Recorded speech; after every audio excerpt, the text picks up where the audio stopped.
Vamos a comenzar a hablar de la tectónica de placas y vamos a empezar por algunas cositas previas. En primer lugar, ¿cómo es la estructura interna de la Tierra?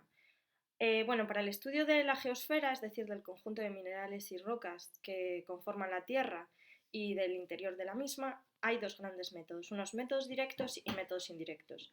Los métodos directos, ¿en qué consisten? Pues básicamente sondeos y perforaciones. Pero tienen una gran limitación, que del total de kilómetros de espesor de la Tierra solo podemos acceder a una muy pequeña parte, que son 15 kilómetros, con lo cual son muy limitados. Los métodos indirectos se basan en el estudio de distintas propiedades y entre ellos destaca el método sísmico. ¿En qué consiste el método sísmico? Pues estudia el comportamiento de las ondas sísmicas, de aquellas que se producen cuando hay movimientos de la Tierra.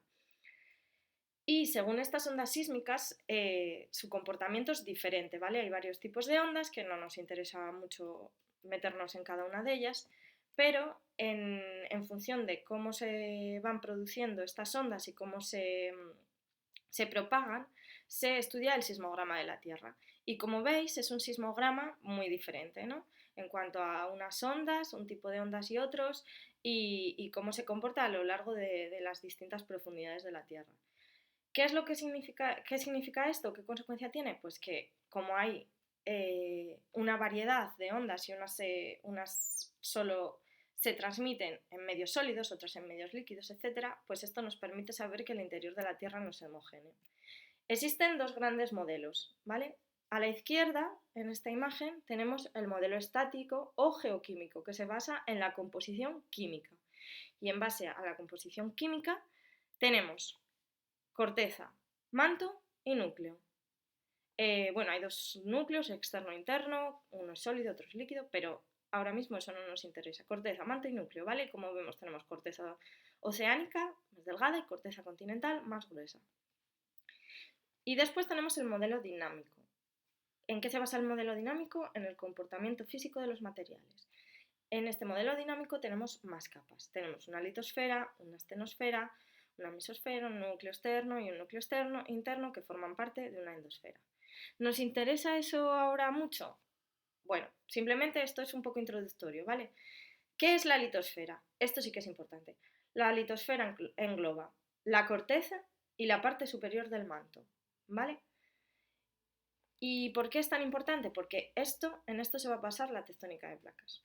Bueno, la tectónica de placas es una teoría sintética que engloba un conjunto de distintas teorías y que tiene un antecedente. El antecedente es la deriva continental, que es otra teoría propuesta por Wegener a principios del siglo XX, en 1912-1915. ¿Qué es lo que dijo Wegener? Bueno, dijo que los continentes se desplazaban sobre el fondo oceánico, es decir, que los continentes flotaban en una especie de corcho que flotaba en esos océanos y que se había ido moviendo a lo largo de la historia geológica de la Tierra. Y se basó en una serie de pruebas. Una de esas pruebas fueron las pruebas geográficas. ¿Y qué es lo que vio? Bueno, como los continentes parece que se ajustan, ¿no? Como piezas de un puzzle. Entonces, él se fijó sobre todo en las costas de África y de Sudamérica y vio que encajaban, que podían haber estado juntos. Posteriormente, luego también vio que si en lugar de ver la forma de los continentes se buscan las plataformas continentales, que es esa parte del continente que permanece hundida bajo el mar, pero que forma parte del continente, ese ajuste es aún mayor. También se basó en pruebas geológicas y paleoclimáticas. Bueno, como vemos en este gráfico, en esta imagen, hubo una serie de glaciaciones coincidentes en el tiempo y datadas en una misma época que en lugares que ahora están muy distantes podían haber estado juntos, según esta teoría. Y eso es precisamente en lo que él se basaba y lo que él creía que, como veis, las marcas de las flechas marcaban cómo se habían movido los continentes, pero todos formaban parte de ese primer glaciar original. Vale, con las pruebas geológicas pasa lo mismo. Como veis, tenemos aquí en esta imagen tres tipos de rocas distintas, tillitas, carbones y yesos, ¿vale? Que se habían originado durante un mismo periodo. Justamente ahora, o en la época actual, esas rocas estaban muy distantes, pero si se juntaban los continentes como él pensaba que estaban, sí que tenían un patrón de distribución común. Y por último, las pruebas paleontológicas. ¿En qué consisten? Bueno, pues en que hay una serie de fósiles, tanto fósiles de fauna o pertenecientes a la fauna y fósiles pertenecientes a la flora, que en condiciones actuales estaban muy dispersos, pero que sí compartirían un terreno o una zona en ese continente formado originalmente y que estaría junto. Bueno, pues veis aquí que hay 4 ejemplos de ellos, ¿no? Cualquiera de estos fósiles, en un primer lugar, tenía una zona de distribución común cuando los continentes estaban juntos.